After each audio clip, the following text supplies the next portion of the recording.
Hello friends, welcome to my YouTube channel Stephen Academy में आपका स्वागत है। और दोस्तों, आज का हम वीडियो लेकर आए हैं बीएससी एग्रीकल्चर फिफ्थ सेमेस्टर वालों के लिए। और ये आप लोगों की क्लास होने वाली है फोर्थ। इससे पहले वाली मैं 3 क्लासें आप लोगों की अपलोड कर चुका हूँ। अगर आप लोगों ने अभी तक नहीं देखी तो उनकी लिंक आप लोगों को डिस्क्रिप्शन बॉक्स में मिल जाएगी। दोस्तों, आज की टॉपिक में बात करने वाले हैं नमी संरक्षण की प्रक्रियाएँ, मतलब मॉइस्चर कंजर्वेशन प्रैक्टिसेस के बारे में। और यहाँ से आप लोगों का बहुत ही इंपॉर्टेंट क्वेश्चन दोस्तों ज़रूर बनता है, या तो आप लोगों का बनेगा शॉर्ट नोट्स में और नहीं तो लॉन्ग आंसर में। तो यहाँ से पक्का क्वेश्चन आप लोगों का आता ही आता है और बहुत ही इंपॉर्टेंट क्वेश्चन बनता है। तो प्लीज़ बने रहिए आप लोग वीडियो में अंत तक, और वीडियो को पूरा जरूर देखिए। अच्छा लगे तो प्लीज़ इसे लाइक कर दीजिए, और चैनल पर नए हो तो सब्सक्राइब जरूर करिए, और अपने दोस्तों के साथ भी वीडियो को शेयर करते रहिए। ठीक है, चलिए आप लोगों को वीडियो दिखाते हैं, वीडियो में किन किन चीज़ों पर चर्चा की गई है। तो वीडियो शुरू करते हैं। दोस्तों, इसमें कहा गया है कि नमी संरक्षण की प्रक्रियाएं, मतलब मॉइस्चर कंजर्वेशन प्रैक्टिसेस। और यहाँ से आप लोगों का क्वेश्चन पक्का ही एक ना एक क्वेश्चन जरूर बनता है, और बहुत ही इंपॉर्टेंट क्वेश्चन आप लोगों से जरूर पूछा जाता है। तो देख लेते हैं इसमें कौन कौन सी प्रक्रियाओं के बारे में बात की गई है। फर्स्ट नंबर पर बात करते हैं डीप टिलेज। डीप टिलेज मतलब होती है गहरी जुताई। अब गहरी जुताई जो होती है इस प्रकार, मतलब किन क्रियाओं को अपनाकर, मॉइस्चर कंजर्वेशन प्रैक्टिसेस का मतलब है किन क्रियाओं को अपनाकर हम नमी संरक्षण को कम कर सकते हैं, मतलब नमी को ज़्यादा से ज़्यादा बचा सकते हैं। तो यहाँ पर सब फर्स्ट नंबर पर पॉइंट आता है आपका डीप टिलेज। डीप टिलेज क्या होता है कि इसमें गहरी जुताई के बारे में बताया गया। इसमें बताया गया कि 20 से 25 centimetre deep ploughing should be done with the help of MB, मतलब mould board plough and harrowing. इसमें डीप टिलेज में क्या करना होता है आप लोगों को, डीप ड्रिलेज में करना होता है कि 20 से 25 सेंटीमीटर जो डीप प्लाऊ होता है आपका, उसके द्वारा 20 से 25 सेंटीमीटर आप लोगों को गहराई से मोल्ड बोर्ड हर के द्वारा या हैरो के द्वारा गहरी जुताई करनी होती है। ठीक है, इससे क्या होता है, मृदा नमी संरक्षित होती है। नंबर 2 पर बात करेंगे कंजर्वेशन टिलेज पर। कंजर्वेशन टिलेज जो होती है ये की जाती है।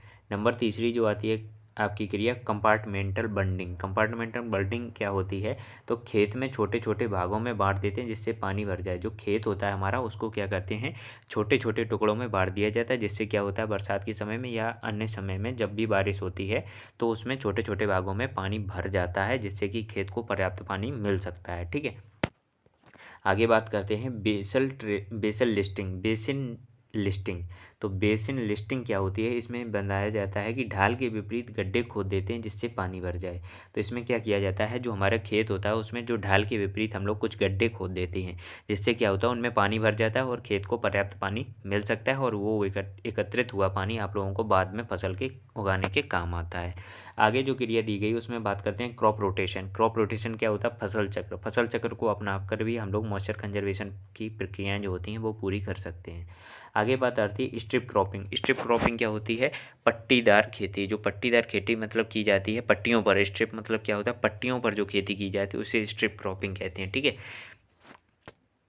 आगे बात करते हैं मल्चिंग। मल्चिंग जो होती है, मल्चिंग को अपना कर भी हम लोग कई जगह पर नमी संरक्षण करते हैं, और ये बहुत ही यूजफुल आप लोगों का तरीका होता है। आगे क्या दिया गया है, यूज ऑफ हाइड्रोजेल्स। हाइड्रोजेल्स के बारे में भी बात करेंगे। ठीक है, तो यहाँ पर इनके बारे में कुछ आप लोगों को डिटेल में जानकारी दी गई, जो आप लोगों की इंपॉर्टेंट, इनमें से जो इम्पोर्टेंट आप लोगों की कुछ जो क्रियाएँ हैं, ये क्रियाएँ हैं, इनमें से आप लोगों को क्या किया गया है, जो कुछ आपकी इंपॉर्टेंट है उनके बारे में डिटेल में नीचे बताया जा रहा है। तो इसको आप लोग देख लीजिए। इसमें सबसे पहले बात की गई है मल्चिंग की। मल्चिंग क्या होती है, मल्चिंग क्या होता है, यह एक ऐसा आवरण होता है जो मृदा सतह को ढक ले जिससे वाष्पोत्सर्जन क्रिया कम हो सके, मल्चिंग कहते हैं। ठीक है, आपकी बहुत ही सिंपल सी परिभाषा यहाँ पर दी गई है कि एक ऐसा आवरण जो मृदा सतह को ढक ले और जिससे वाष्पोत्सर्जन की क्रिया जो होती है वो कम हो सके, तो क्या कहते हैं, इसे मल्चिंग कहते हैं। ठीक है, अब बात करते हैं टाइप ऑफ मल्चिंग। मल्चिंग के प्रकार। मल्चिंग कितने प्रकार की होती है, तो यहाँ पर सबसे पहले आती है आपकी डस्ट मल्चिंग। नंबर फर्स्ट पर क्या आती है, डस्ट मल्चिंग। अब डस्ट मल्चिंग बताया गया कि it increases the compactness in soil surface. ये क्या होती है, मृदा सतह पर क्या होती है, सघनता को बढ़ाती है। Dust mulch. डस्ट मल्च में क्या होता है, it's increase compactness in soil surface. ये मृदा सघनता को सरफेस पर मृदा सरफेस पर क्या करती है, आपको ये सघनता को बढ़ा देती है, जिससे क्या होता है हमारी जो नमी होती है वो संरक्षित रहती है। नंबर 2 पर बात करते हैं स्ट्रॉ मल्च। स्ट्रॉ मतलब मल्च क्या होता है, जो बचा कुचा भूसा होता है उसके, वो मल्च। अब वो मल्च कैसे की जाती है, तो cover the surface by straw. जो इस सरफेस होती है आपकी खेत की, जो सतह होती है, सतह को क्या किया जाता है, स्ट्रॉ मतलब भूसे आदि के द्वारा ढक दिया जाता है, जिससे नमी संरक्षित बनी रहती है। आगे बात करते हैं तो नंबर 3 पर आती है कौन सी मल्च आती है, क्रॉप रिड्यूस मल्च, मतलब फसल अवशेष मल्च जो होती है वो क्या होती है।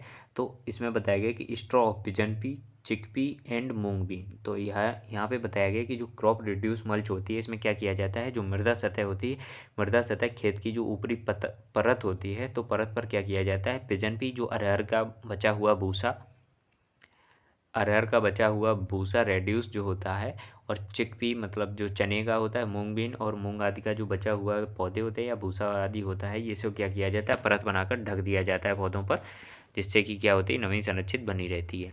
आगे बात करते हैं तो आगे क्या दिया गया, आगे बात की गई है प्लास्टिक मल्च। प्लास्टिक मल्च क्या होती है, इसमें बात की गई कि 1 से 2 mm जो मोटी पॉलीथीन का प्रयोग करके मृदा सतह को ढक दिया जाता है, इसे कहते हैं प्लास्टिक मल्च। आगे बात करते हैं वर्टिकल मल्चिंग क्या होती है। तो वर्टिकल मल्चिंग होती है ऊर्ध्वाधर मल्चिंग। ऊर्ध्वाधर मल्चिंग अब किस प्रकार से की जाती है, इसमें क्या किया जाता है, 3 से 4 फीट जो होता है गहरा ट्रेंच खोदा जाता है। ट्रेंच मतलब नाली होती है, उसको खोदा जाता है, ठीक है। 3 से 4 फीट गहरी नाली खोदी जाती है। इसके बाद किया जाता है उसमें ऑर्गेनिक मैटर या फिर आप लोग एफ वाई फार्म यार्ड जो मैन्योर होती है, इनमें से दोनों में से किसी एक को आप लोगों को मिलाना होता है उस गड्ढे में, ठीक है। उस गड्ढे में मिला देते हैं और इसका ये आधा भाग इससे फिल कर देते हैं, मतलब किससे, सॉयल और ऑर्गेनिक मैटर। सॉयल यहाँ पे सॉयल मान लीजिए, सॉयल और ऑर्गेनिक मैटर से आधा भाग उसका ढक दिया जाता है, इसे कहते हैं ऊर्ध्वाधर मल्च, ठीक है। अब आगे बात करते हैं वर्टिकल मल्च क्या होती है। हाँ, वर्टिकल मल्च की जो पूरी क्रिया होती है वो यहाँ पर बताई गई। तो वर्टिकल मल्च ये आपकी इंपॉर्टेंट है, तो इसमें आप लोगों को पूरी क्रिया बताई जा रही है। तो देखते हैं, यहाँ पर बात की गई कि वर्टिकल मल्चिंग में मृदा को सरंध्र बनाए रखता है और खेत में लंबी लंबी 3 से 4 फीट गहरी व 2 से 3 फीट चौड़ी खाई खोद ली जाती है, और इन खाइयों, मतलब खाई क्या होती है, गड्ढा में आधा भाग ऑर्गेनिक मैटर भर दिया जाता है और आधे भाग को मृदा के साथ ऑर्गेनिक मैटर को मिलाकर भर दिया जाता है। मतलब आधे भाग में ऑर्गेनिक मैटर सिर्फ रहता है और आधे भाग में मृदा और ऑर्गेनिक मैटर रहता है। ये आपकी वर्टिकल मल्चिंग में क्रिया की जाती है। यहाँ पर नीचे कुछ पॉइंट दिए गए इसके बारे में, उन्हें भी देखते हैं। तो वर्टिकल मल्चिंग उन क्षेत्रों में की जाती है जहाँ की मृदा क्या होती है, कठोर होती है और जल अवशोषण कम होता है। साथ ही ऐसे क्षेत्र जहाँ पर पेड़ पौधे अधिक लगते हों और वर्टिकल मल्चिंग करते हैं वहाँ पर, ठीक है। अगला नेक्स्ट पॉइंट दिया गया है कि वर्टिकल मल्चिंग करने से जल अवशोषण बढ़ जाता है, पौधों की जड़ों तक हवा का आवागमन बढ़ता है, जिससे जड़ें स्वस्थ रहती हैं और पौधे की वृद्धि अच्छी बनी रहती है। आगे बात करते हैं नेक्स्ट पॉइंट की। नेक्स्ट पॉइंट में कहा गया है कि मृदा में गहराई तक जल अवशोषण वाटर इन्फिल्ट्रेशन बढ़ जाता है तथा साथ ही इवेपोरेशन रेट जो होती है ये कम हो जाती है। जब जल मृदा के नीचे गहराई में जाता है तो क्या होता है, वाटर इन्फिल्ट्रेशन बढ़ जाता है तथा साथ ही इवेपोरेशन रेट जो होती है, वाष्पोत्सर्जन दर जो होती है, ये आप लोगों की बहुत ही कम हो जाती है। अब इसी बात को यहाँ पर जो बताया गया है आप लोगों को इंग्लिश में बताया गया है, तो ये आप लोगों को मैंने हिंदी में समझा दिया है, तो इसका कोई मतलब नहीं है। आगे बात करते हैं हम लोग कौन कौन सी क्रियाएँ बची होती, तो यहाँ पर अगली क्रिया जो आती है मॉइस्चर कंजर्वेशन प्रैक्टिसेस की, मृदा नमी संरक्षण करने की, तो आती है डेड फरोज। डेड फरोज क्या होता है, मृतकूड़। अब मृतकूड़ क्या होता है, तो मृतकूड़ फसल को 2 लाइनों के बीच में बनाए जाते हैं, जो विशेष रूप से वर्षा के मौसम में इनके द्वारा मृदा में इन्फिल्ट्रेशन के लिए अधिक समय मिलता है और मृदा क्षरण को कम हो जाता है। इसमें क्या किया जाता है, 2 जो लाइनें वाली फसलें होती हैं उनमें 2 लाइनों के बीच में ये एक डेड फरो बना दिया जाता है, जो वर्षा के मौसम में इनके द्वारा इन्फिल्ट्रेशन की क्रिया खेत में होती रहे, ठीक है। आगे देखते हैं आगे कौन सी क्रियाओं के बारे में बात की गई। आगे बात की गई सब सरफेस मॉइस्चर बैरियर। तो सब सरफेस मॉइस्चर बैरियर क्या होते हैं, इसमें कृत्रिम परत जो कि अपारगम तथा कम पारगम होती है को 60 से 80 सेंटीमीटर की गहराई पर मृदा में दाब दिया जाता है, जिससे लंबे समय तक ऊपरी सतह में पानी रुका रहता है, जो फसलों के लिए उपयोगी होता है। अधिक समय तक पानी रुका रहता है और जो क्या होता है, ये फसलों के लिए उपयोगी लगभग बना रहता है। बात करते हैं कि बेंटोनाइट क्ले अथवा तालाब की मिट्टी को उपयोग में लाया जाता है, विशेष रूप से बलुई मृदाओं में ये उपयोगी पाया जाता है। जो बलुई मृदाएं होती हैं उनमें क्या होता है, ये क्रिया बहुत ही ज़्यादा उपयोगी मानी जाती है। आगे बात करते हैं तो आगे बात आती है इन सिटू मॉइस्चर कंजर्वेशन। इन सिटू मॉइस्चर कंजर्वेशन क्या होती है, इस पर चर्चा करते हैं। तो इसमें बताया गया है कि खेत में जब पानी बरसता है तो मेड़ बनाकर अथवा कंटूर विधि से पानी को संरक्षित किया जाता है और इसके साथ ही इन सितु मॉइस्चर कंजर्वेशन कहते हैं इसको।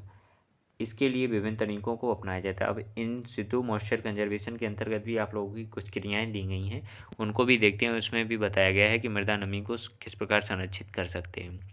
तो यहाँ पर पहली क्रिया दी गई है, आप लोग देख सकते हैं कि ब्रॉड बेड एंड फरोज, मतलब BVF के नाम से दी गई, ब्रॉड बेड एंड फरोज के नाम से। इसमें कहा गया कि यह विधि काली मृदाओं में बहुत उपयुक्त है। इसमें क्यारी की चौड़ाई 120 से 180 सेंटीमीटर रखी जाती है और ये दो क्यारियों के बीच में कूड़ बनाया जाता है। ये बेड्स मेड़ का काम करती हैं और इनका ग्रेड ढाल की तुलना में कम होता है। इनका जो ग्रेड होता है वो ढाल की तुलना में कम कर दिया जाता है और इनके द्वारा नमी का फिल्ट्रेशन रेट जो होता है बढ़ जाता है और मृदा नमी संरक्षित होती है। इनके द्वारा जो मुख्य कार्य किया जाता है, ये क्या लिखा है आप लोगों का, आपने गौर से देखिए कि इनके द्वारा नमी का फिल्ट्रेशन रेट बढ़ जाता है और मृदा नमी संरक्षित होती है। फिल्ट्रेशन रेट जो होता है वो बढ़ जाता है और इसमें क्या होता है कि आपका जो मृदा में नमी संरक्षित होती रहती है। आगे बात करेंगे तो आगे क्रिया आती है अगली, जो आपकी इम्पॉर्टेंट क्रिया है कंटूर बंडिंग। ये इससे भी आप लोगों का क्वेश्चन बनता है, कंटूर बंडिंग क्या होती है, कंटूर फार्मिंग क्या होती है। कंटूर बंडिंग क्या होती है कि इसमें बताया गया कि ढाल के विपरीत दिशा में मेड़बंदी करना, मतलब ढाल के विपरीत दिशा में मेड़बंदी करना जिससे नमी की मात्रा बढ़ जाती है। क्या होता है, ढाल के विपरीत जब हम खेती करेंगे या मेड़बंदी बना देंगे तो वहाँ पर आकर आपका पानी रुकेगा और पानी जब रुकेगा तो उसमें नमी संरक्षित रहती है। आगे बात करते हैं कंटूर फार्मिंग। कंटूर फार्मिंग जो होती है ये क्या होती है। कंटूर फार्मिंग में बात करते हैं हम लोग कि ढाल के विपरीत दिशा में खेती करना जिससे फसलों के सहारे नमी संरक्षित रहे। अब इसमें बताया गया कि ढाल के सहारे जो होती है हमें खेती करनी चाहिए, जिससे क्या होता है जैसे हम फसल में पानी देंगे तो वो पानी क्या होगा, रुक कर जाएगा तो मृदा नमी आप लोगों की संरक्षित होगी। आगे बात करते हैं run of farming. Run of farming क्या होती है, इसमें बात आया गया कि बहते हुए पानी को एकत्र करना जिससे नमी संरक्षित रहे। जो हमारा पानी होता है इसे बहते हुए पानी को एकत्रित कर लेना, जिससे क्या होता है रन ऑफ फार्मिंग हम लोग कर सकते हैं। आगे बताया गया है कि फील्ड बंडिंग एंड लेवलिंग। तो फील्ड बंडिंग एंड लेवलिंग मतलब खेत की मेड़बंदी तथा समतलीकरण करना। तो खेत को समतल जब कर देंगे तो ऑटोमेटिक उस खेत में पानी भरा हुआ रहेगा, आप लोगों का कहीं भी बाहर नहीं जाएगा, तो उसमें भी मृदा नमी संरक्षण होता रहेगा। आगे बात करते हैं बेंच टेरेसिंग। बेंच टेरेसिंग क्या होती है, अब इसे देखते हैं। इसमें बताया गया है कि ढाल को छोटे छोटे टुकड़ों में बांटना, जिससे पानी का बहाव कम करके उसका संरक्षण किया जा सके, या सीढ़ी नुमा ढाल बना देना। ये क्या होता है, ढाल को जो होते हैं छोटे छोटे टुकड़ों में बांध देते हैं जिससे पानी का बहाव कम हो जाता है और उसका संरक्षण होने लगता है मृदा नमी का। ठीक है, तो दोस्तों आप लोगों को अगर ये वीडियो अच्छा लगा हो तो प्लीज़ इसे लाइक कर दीजिए, और यहाँ से आप लोगों को क्वेश्चन आने की बहुत ही ज़्यादा संभावना रहती है, तो प्लीज़ इसे लाइक कर दीजिए, अपने दोस्तों के साथ भी शेयर करिए और चैनल पर नए हो तो सब्सक्राइब जरूर करिएगा। ठीक है, मिलते हैं आप लोगों को नेक्स्ट वीडियो में नेक्स्ट टॉपिक के साथ, तब तक के लिए धन्यवाद।